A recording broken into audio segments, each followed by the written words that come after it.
de femme à femme. Bonjour, je suis Hélène. Tous les mardis, je vous invite à découvrir en toute simplicité les instants de vie d'une femme qui pourrait changer la vôtre. Ces témoignages ne vous laisseront pas indifférents. Bonjour à tous, bienvenue dans ce nouvel épisode de votre podcast de femme à femme. Quel plaisir de vous accueillir. Merci, j'en profite pour remercier toutes ces personnes qui m'écoutent régulièrement, toutes les semaines, qui me font des retours, qui me font chaud au cœur et qui me donnent envie de continuer vraiment ce que je fais. Aujourd'hui, je reçois une femme qui se présentera elle-même. C'est une femme qui dégage une énergie folle, une femme qui a travaillé sur cette énergie et elle vous dira elle-même qui elle est parce que, en fait, je ne sais pas qui je reçois. Est-ce que je reçois Akosua? Est-ce que je reçois Marie? Elle-même me le dira. Bonjour.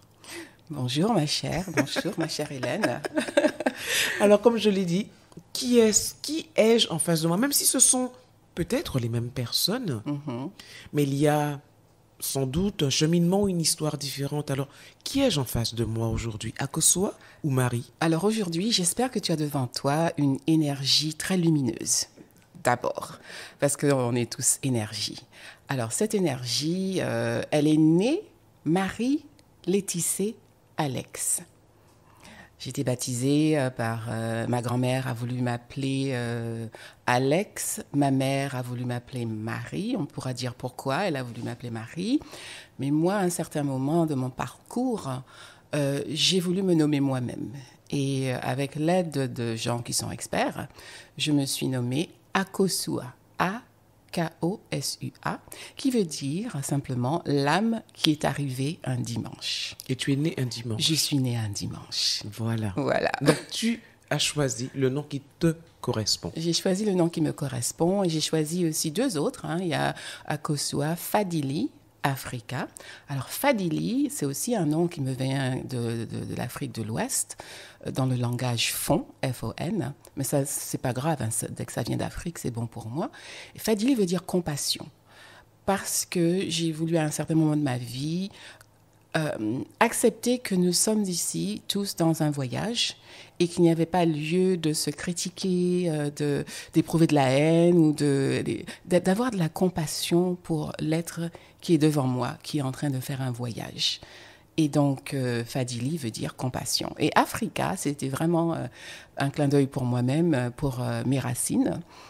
J'ai certainement d'autres racines, mais c'est l'Afrique qui me fait bouger, qui me fait vibrer. Et donc, dans le mot Africa, il y a le mot Ka, ok?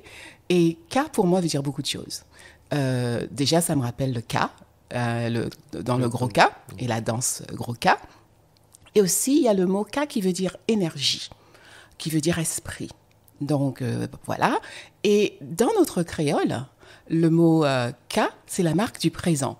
Et en fait, tout ce que nous faisons, nous ne pouvons le faire que dans le présent.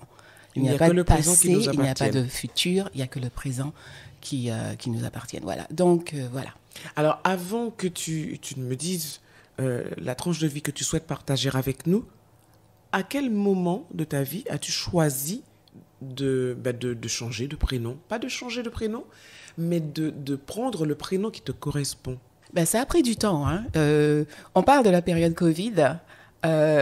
Beaucoup de gens, pour beaucoup, c'était négatif, mais beaucoup de bonnes choses sont arrivées. Pour beaucoup de personnes, c'était aussi positif. Voilà. Tu sais. Et donc, pour moi, c'était positif parce que c'était le moment où cette prise de conscience qui m'emmenait, qui me conduisait, c'est arrivé à ce point culminant où j'ai rencontré les personnes qu'il fallait.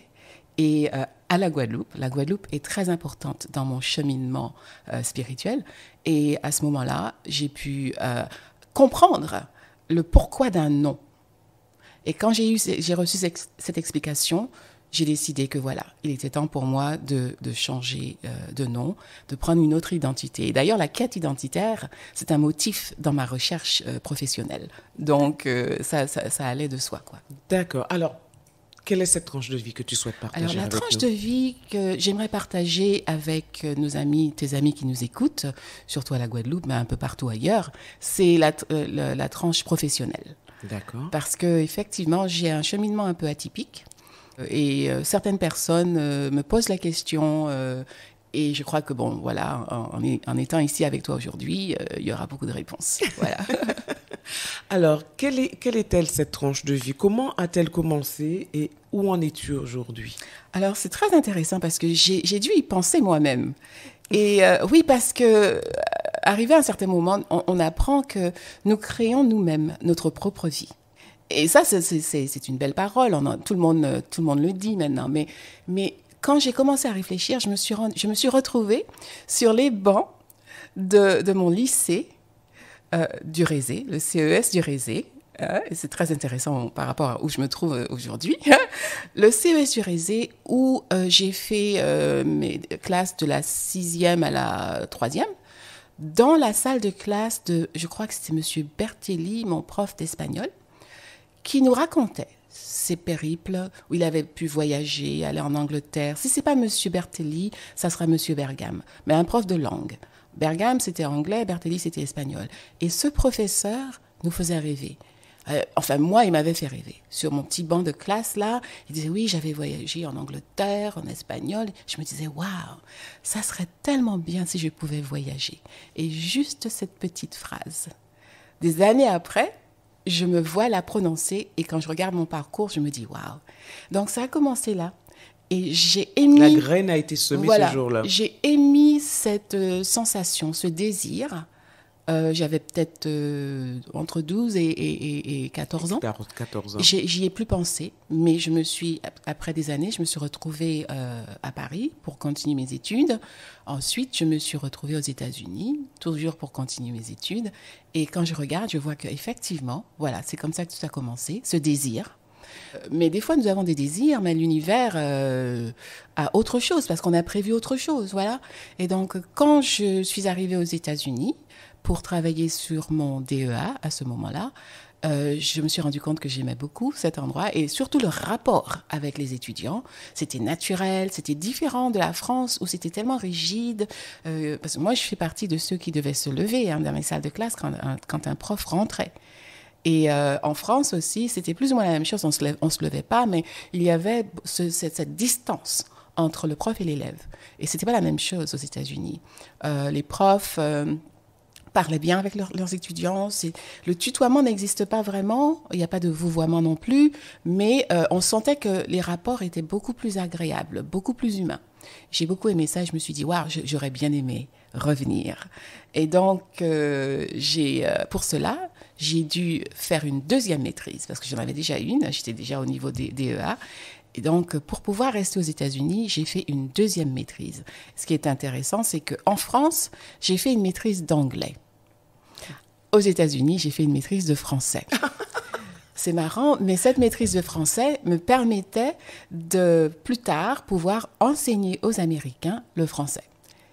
Et c'est ce que je fais maintenant. Je suis prof de français. Donc, après, bien sûr, la maîtrise de français, j'ai fait aussi un doctorat. Je n'ai pas pu le faire en langue, mais je l'ai fait en ce qu'on appelle là-bas curriculum et instruction. C'est-à-dire tout ce qui est au niveau du programme scolaire, des livres, à la politique, et etc. Toute la partie pédagogique, Toute la partie pédagogique. Et l'instruction, voilà, comment enseigner. Donc, programme scolaire, instruction, c'est là ma spécialité. Mais quand même, je me suis retrouvée dans un département de langues étrangères où j'enseigne le français, langue étrangère pour les Américains, la littérature française et antillaise, et aussi la littérature francophone. Ce sont des cours que moi, j'ai créés. Parce que ça n'existait pas avant moi. À l'université L'université, là où j'étais, le programme de langue n'avait pas du tout de cours de littérature antillaise ou de littérature francophone. Donc, j'ai créé ces cours qui maintenant sont dans le catalogue de la Floride. Hein. N'importe quel prof, parce qu'il faut que chaque cours ait un numéro spécial. Donc, j'ai créé ce numéro spécial et cette description du cours qui ferait que n'importe quel prof qui aimerait enseigner ce cours dans son université peut profiter de cette appellation. Voilà. Et voilà, c'est mon parcours. J'y suis jusqu'à maintenant. Je suis donc docteur en curriculum et instruction, enseignant la littérature et la langue française en Floride, à Orlando, une université qui a plus de 66 000 étudiants. Wow. Voilà. Et je n'ai pas le nombre d'enseignants en tête, mais c'est vraiment un petit village. Il y a tout ce qu'il faut dans cette université, en partant du coiffeur à plusieurs restaurants, etc. C'est une petite ville. Une petite ville dans la ville. Voilà. D'accord. Alors, quel a été ce parcours? Alors, c'était un parcours enrichissant, mais aussi très difficile. Déjà difficile dans la mesure où, je suis loin, je suis loin de tout le monde. Je suis loin de ma famille qui est à la Guadeloupe et en France. J'ai quitté la France pour les États-Unis. Donc, c'était difficile le dimanche, des fois, quand je pensais, je réfléchissais. Bon, j'étais toute seule, même si, je suis quand même mariée, je dois le dire, à un Guadeloupéen. Donc, quand nous sommes mariés à Paris, nous avons quitté tous les deux la France pour les États-Unis. Et donc, j'ai 2 enfants aussi, mais quand même, on se retrouve seul. Mais je dois aussi dire qu'il y a des codes dans une culture. Et je n'étais pas du tout au courant de ces codes, même si je me suis spécialisée en anglais en France, mais je n'avais pas du tout les codes. Donc, ce qui arrivait dans mon programme, des choses se passaient autour de moi et je ne comprenais pas forcément ce qui m'arrivait.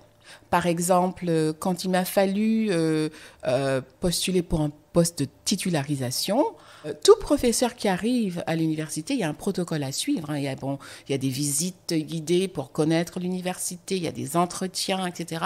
Donc moi, je n'ai pas eu tout ça parce que j'étais déjà là comme adjoint, professeur adjoint. J'ai commencé à mi-temps, ensuite professeur adjoint, si on veut. Et donc, je n'ai pas bénéficié de ce parcours qui enseigne, qui vous explique le fonctionnement de l'université. Quand j'ai demandé à ma chef, elle m'a dit, mais vous savez déjà tout ce qu'il faut. Mais pas vraiment, parce que quand on commence un poste de titularisation, un poste de chercheur, il est très important de savoir ce qu'on attend de vous et où se trouvent les documents, comment mettre un portfolio, etc. Donc, je n'ai pas du tout eu accès à toutes ces informations et je me suis formée moi-même. Je me rappelle d'ailleurs, je voulais faire une demande de bourse pour avoir un semestre un peu sabbatique pour pouvoir terminer mon doctorat. Le travail de recherche. En fait, là, c'était pour pouvoir terminer mon doctorat. Et il fallait donner une lettre d'explication. On est dans les années 80. Je reviens de France où tout est écrit à la main. Et donc, j'écris ma lettre. Je prends le temps d'écrire ma lettre à la main, bien soignée, etc., etc. Et puis après, un jour, mon chef, qui était incubé à l'époque, me dit « Mais qu'est-ce que c'est que ce truc, ce torchon écrit à la main? Ça se fait pas du tout, ça c'est un manque de respect. Vous avez écrit vos trucs à la main comme si vous veniez d'un endroit du tiers-monde. » Je dis « Mais je suis française, quand on écrit une lettre de présentation, on l'écrit à la main parce que l'écriture est importante pour savoir à qui on a affaire. » Bon, les choses ont peut-être changé dans le système français maintenant, mais à l'époque, c'était comme ça. Et je ne savais pas du tout. Et mon dossier a été rejeté. À cause de cela? À cause de cela. Donc l'année d'après, j'ai appris ma leçon. J'ai tapé ma lettre à l'ordinateur, etc. Et j'ai eu donc cette année, ce semestre sabbatique. Il y a eu d'autres petites choses pour ma promotion. Par exemple, une fois que j'ai fait mes 5 années, parce que pendant 5 années, il faut pouvoir publier, n'est-ce pas? Publier des ouvrages, des articles. Ensuite, c'est un long procès où votre dossier passe de membres dans votre département. Donc, il y a un comité qui regarde votre dossier, qui doit être épais comme ça. Ensuite, votre dossier sort de votre département et va au niveau du collège. Une fois passé au niveau du collège, il va au niveau de l'université. Ensuite, il va à l'extérieur pour d'autres chercheurs qui vont donner leur avis sur votre parcours. Et donc là, tous mes collègues ont refusé mon dossier sous prétexte que ma recherche n'était pas sur la France. Alors que moi, ma recherche, c'était les Antilles. L'identité culturelle, les femmes, etc. C'était français. Ça vient de la méconnaissance des États-Unis, des Américains, voilà. de ce qu'est parce que la Guadeloupe, la Martinique, la Guyane et la Réunion sont des départements ça ne les intéressait pas parce que tout ce qui n'était pas français de France, ça ne les intéressait pas. Donc Guadeloupéen, Martinique, tout ça, c'est pas des vrais Français. D'ailleurs, je me rappelle une fois où mon chef, le Cubain à l'époque, il m'avait nommé chef du programme de français, coordonnatrice du programme de français. Et moi, j'avais pas du tout ça dans la tête, parce que moi, j'étais dans mes recherches, etc. Et ça n'avait pas plu à mes collègues.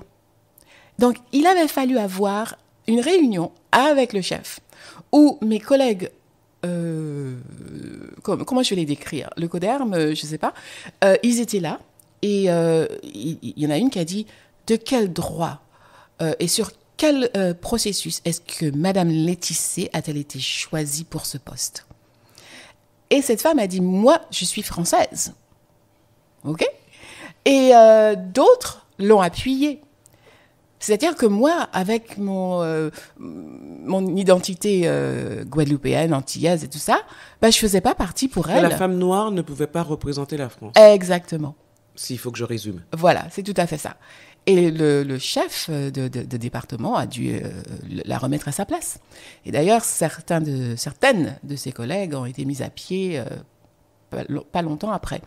Et elles m'en ont voulu. Il y a un moment où le département m'avait fermé la porte au nez. C'est-à-dire que tous les gens, ne serait-ce que dans mon département et à l'extérieur, tous ceux qui viennent de l'Ouest ne me parlaient plus. Donc j'étais comme cette petite fleur en train de dépérir au sein même de son département. C'était très difficile, un moment très difficile pour moi. Ça a duré combien de temps, cette espèce de zone, de moment, de flottement? Ça a duré des années, ça a duré, je dirais, plus que 5 ans. Ça a duré plus que 5 ans. Et il y a un moment où elles m'ont dit oui, on ne t'invite pas à sortir avec nous parce que tu as des enfants et comme nous, on est encore de jeunes femmes, etc., on fait des choses ensemble, etc. Sauf que moi, quand elles ont commencé à avoir des enfants, je les voyais ensemble et moi, je n'étais jamais invitée. Je n'ai jamais été invitée par qui que ce soit dans mon département, sauf un professeur allemand. C'est lui qui m'avait ouvert la porte de cette institution et lui, il m'a toujours bien traitée. Contrairement à son autre collègue allemand lui aussi, qui d'ailleurs était celui qui avait dit que je ne parlais pas de France dans mon dossier. Donc tout cela était très difficile pour moi. Je me rappelle aussi cette femme que je considérais comme une amie, qui venait de la Suisse allemande. On faisait pas mal de choses ensemble. Y compris quand elle voyageait, elle voulait que je garde son chien, que je visite sa maison, que je m'assure que tout aille bien, il n'y a pas de problème. On parlait des heures et des heures ensemble au téléphone. Nos maris étaient pratiquement jaloux parce qu'en fin d'après-midi, on passait des heures au téléphone à se parler. Et je me rappelle quand elle travaillait sur sa maîtrise, elle avait des difficultés à écrire cette maîtrise et moi, je l'ai beaucoup aidée.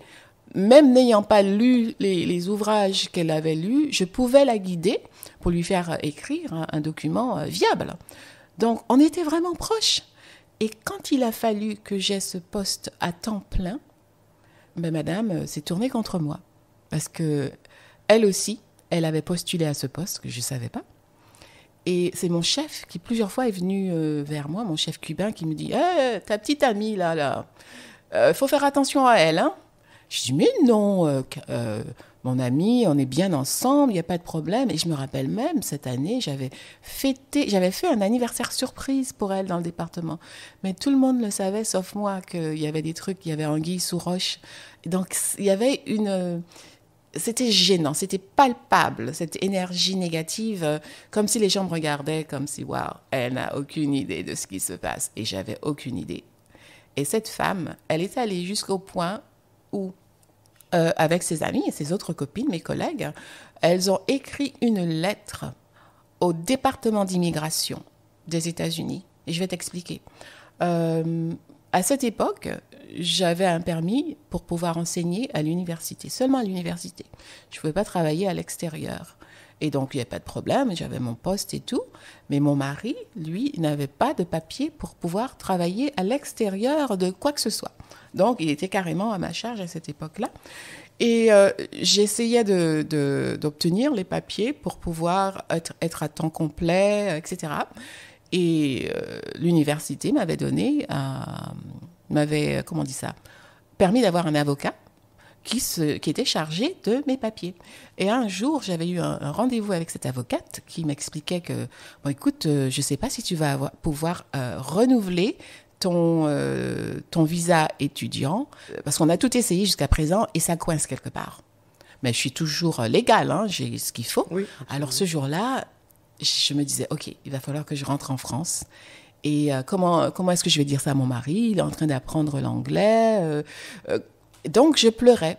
J'étais dans le parking et je pleurais. Et cette amie dont je te parle, elle arrivait en face de moi. Elle me disait, mais qu'est-ce qui se passe? Qu'est-ce qui ne va pas? On était encore comme ça, bien. Alors, je lui raconte ma situation. Elle était la seule à savoir que j'avais des difficultés au niveau de mon visa. Et donc, quand l'immigration nous a écrit, nous a appelé au téléphone d'ailleurs, je savais que c'était elle. Il ne pouvait pas avoir d'autres personnes. Et donc, l'immigration m'a appelé, m'a convoqué, et ils ont convoqué mon avocat aussi, qui a pu leur expliquer, non, madame est totalement dans les règles, nous sommes en train de faire appel, il n'y a pas de problème, voilà. Et donc, cette femme a changé ma vision du monde. Elle a changé la confiance que j'avais dans le monde, parce que c'est une femme avec qui je faisais tout. Je l'avais aidée, elle était... je sais pas, on était bien, quoi. Et de voir à quel point cette femme m'avait saquée et qu'elle avait postulé au même poste que moi et je ne le savais pas. Ça m'a appris quelque chose. Les gens autour de nous sont toujours là pour nous apprendre quelque chose. Absolument. Et c'est ce que je retiens de cette situation. Mais à cause de cela, je me suis enfermée dans mon bureau pendant des années parce que je ne savais plus à qui parler. Oui, tu ne faisais confiance à personne. À personne. Donc, je m'étais dit, écoute, Marie, je n'étais pas encore à COSU à l'époque, Marie, c'est tes étudiants et toi, c'est tout. Et bon, mes bons moments n'étaient que dans la salle de classe. Et je me sentais vraiment comme une fleur en train de dépérir. Parce que je rentrais dans mon bureau et je fermais la porte. Je parlais à personne. Et ces moments-là étaient vraiment très difficiles pour moi. Et c'est la méditation des années après qui m'a fait sortir de ce trou dans lequel je m'étais enfouie. Et petit à petit, je me suis refaite, mais toujours avec cette leçon, attention, en qui tu mets ta confiance. Et je continue à vivre comme ça, mais il y a des leçons qui arrivent de temps en temps. Faut faire attention. Cet épisode, c'était il y a combien de temps? Je dirais qu'il y a peut-être plus d'une vingtaine d'années quand même. Hein. D'accord. Voilà. Et jusqu'à maintenant, en fait, ça a vraiment été une grosse leçon de vie. Oui. C'était une grosse leçon de vie. Et comme je dis, c'est la méditation qui m'a aidée à sortir de ce trou-là. Et aussi à me répéter des choses. Parce que quand j'arrivais sur les lieux du travail, j'avais cette angoisse dans la gorge. Et je ne savais pas quoi faire. J'étais triste et tout ça. Et puis je devais me rappeler, mais attends, Marie, tu aimes ce que tu fais. Tu aimes tes étudiants. Donc, continue, vas-y et tu t'en sortiras. Et ça m'aidait un peu. Voilà. Et donc, au fil des années, ça s'est un peu adouci. D'ailleurs, cette femme, elle a été mise à la porte, hein, parce qu'elle a fait autre chose. Et puis, ma mère, c'est une guerrière de prière, il faut le dire aussi. Elle a beaucoup prié pour moi. Comme par hasard, cette femme, elle est partie, elle a disparu, on l'a mise à la porte. Voilà. Comment la méditation est-elle rentrée dans ta vie? Alors, à une autre époque de ma vie, c'était pas professionnel, où je tombais encore dans un autre trou. Je ne sais pas si je peux partager ce moment-là. On n'aura pas forcément le temps. Voilà. Et donc, il n'y a pas de hasard dans la vie. Hein. Je regardais la télé, il y avait cette femme qui s'appelait Oprah, je ne sais pas si... Voilà. Donc, Oprah, tout le monde la regardait, moi je la regardais aussi. J'ai appris pas mal de choses d'elle. Et il y a un épisode où elle parlait de méditation, ne serait-ce que 5 minutes, pour apprendre à diriger notre esprit. Ce n'est pas apprendre à ne rien penser, hein, mais apprendre à éviter de penser aux choses négatives. Et moi, j'étais une experte en choses négatives. Une chose négative, on amenait une autre. Voilà. Et donc, je me suis dit, tu sais quoi, je vais essayer ça. Je vais essayer de m'asseoir et d'essayer de nettoyer ma pensée. quelque temps après, une collègue qui ne faisait pas partie de mon département me dit, tu sais Marie, je viens de recevoir des informations sur quelque chose qui s'appelle la méditation transcendantale. Elle me dit, c'est quelque chose que je faisais quand j'étais jeune, mais j'ai arrêté, mais là, j'aimerais bien recommencer. Donc, est-ce que tu aimerais bien venir avec moi? Alors, pour moi, si j'ai entendu méditation sur Oprah, et cette femme-là me parle de méditation, les choses... Synchronicité, voilà. Il y a quelque chose, il y a un message. Et donc, je me suis formée dans cette méditation transcendantale. Et ça aussi, ça m'a aidé énormément à sortir de mon trou.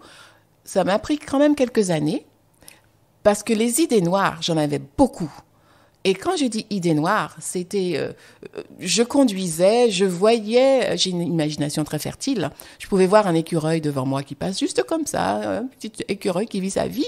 Mais moi, j'imaginais cet écureuil qui tombe devant moi, je l'écrase, l'écureuil est mort. Mais alors, attention, cet écureuil, c'était une maman écureuil. Donc, il y avait des enfants dans le nid qui attendaient maman et ils avaient faim. Et ça continuait, et ça continuait. Je voyais tout le schéma. Et j'étais dans ma tête comme ça. Et la méditation m'a aidé à enlever ces idées noires, nettoyer. Je m'en suis rendu compte des années après. Mais attends, je pense plus à tous ces trucs-là. Je dis, ben ouais, ça a marché. Et puis le yoga et autre chose. Des choses que je crois que maintenant les gens sont de plus en plus au courant qu'il faut aussi nettoyer notre corps spirituel. Mais à l'époque, c'était pas évident. Mais bon, voilà. Est-ce que tu as pensé à dire merci à cette collègue des années après? Parce que la femme que tu es aujourd'hui, c'est quelque part grâce à elle et grâce à cette épreuve par laquelle elle t'a fait passer. C'est-à-dire que de vive voix en face... Non, pas de vive voix, hein. Mais dans ta tête. Hein. Voilà, il y a quelque chose que je fais de temps en temps, c'est demander pardon. Des demandes de pardon. À toutes les âmes que j'aurais offensées dans cette vie ou dans toutes mes autres vies passées, je vous demande pardon. S'il vous plaît, pardonnez-moi. Et je fais cette prière très souvent, y compris la prière Ho'oponopono, qui vient de chaman. Et c'est très important de demander pardon. On ne sait pas qu'est-ce qu'on a fait dans une autre vie. Donc, elle est inclue dans toutes ces âmes que j'aurais peut-être offensées. On ne sait jamais. Voilà. Donc oui, je peux dire que je lui ai demandé pardon. Mais ce soir, dans ma prière, je vais nommer son nom. Tu m'as dit ça, c'est pas par hasard. Je vais la nommer par son nom, voilà, dans ma prière. Quel message que tu aurais à faire passer aux autres femmes à partir de cette expérience que tu as pu vivre? À partir de cette expérience, je dirais à toutes ces femmes qui nous écoutent que il nous faut un certain degré de conscience, de prise de conscience. Prise de conscience que nous sommes sur cette terre pour un but bien déterminé, que nous avons certainement choisi nous-mêmes et que nous sommes les acteurs de notre propre vie. Ce que nous pensons, c'est ce que nous créons. Donc, si nous sommes en difficulté, nous allons essayer je vous encourage à essayer de nettoyer votre conscience, de vous voir dans la lumière, de vous voir entouré de lumière. La lumière dans votre cœur. Moi, d'ailleurs, quand je sors de chez moi, je répète cette phrase, lumière sur mon chemin. Une fois que vous allez vous rendre compte que vous êtes ici et que tous les gens qui sont autour de vous sont là pour vous guider, pour vous apprendre et vous mettre sur le chemin sur lequel vous êtes supposé être, même ces gens qui, soi-disant, vous font du mal, même ces gens comme cette collègue qui m'a fait du mal, c'était une leçon de vie. Une fois qu'on accepte ces choses comme leçon de vie, on peut avancer à la prochaine leçon. Et plus on est dans la lumière, moins on est dans les ténèbres. Donc, c'est tout ce que je veux vous dire. Waouh, on termine sur cette belle phrase. Merci Akosua, parce que moi je t'ai connu Akosua. Voilà, donc je t'appelle Akosua. Oui. Merci d'avoir pris le temps, juste avant ton retour aux États-Unis, de venir à mon micro. J'en suis vraiment honorée. Merci à toi. Je te souhaite une belle route avec plein de petits et de grands bonheurs. Merci beaucoup, Hélène. Merci. Mon âme voit la lumière qui est en toi. Merci et ton âme voit la lumière qui est en moi. Merci à toi. À bientôt. À très bientôt.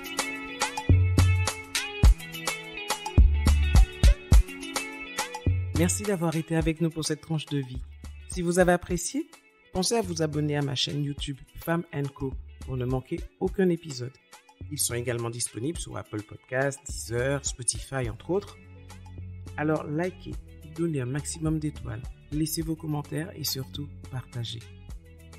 À la semaine prochaine. En attendant, prenez soin de vous.